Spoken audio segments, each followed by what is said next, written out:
अस्सलामुअलैकुम नाज़रीन, JN news HD के साथ मैं हूं नाइला भट्टी। नजर डालते हैं आज की अहम खबरों पर।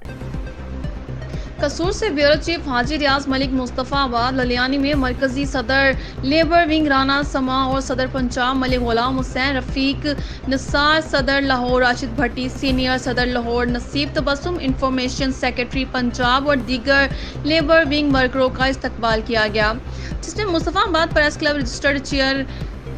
चैरिटी कमीशन ऑफ पंजाब के सदर मलिक मुख्तार शाहीन, नूर हसन सीनियर नायब सदर महर रशीद अहमद,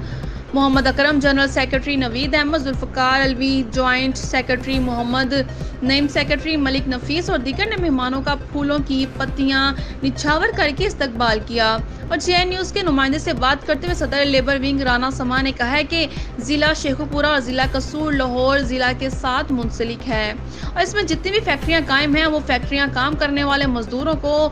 तनख्वाह पूरी नहीं दे रहे और कई हुकूमतों ने मजदूरों को मकान देने के लिए वादे भी किए लेकिन और ऐलान भी किए जो आप पूरे ना हो सके।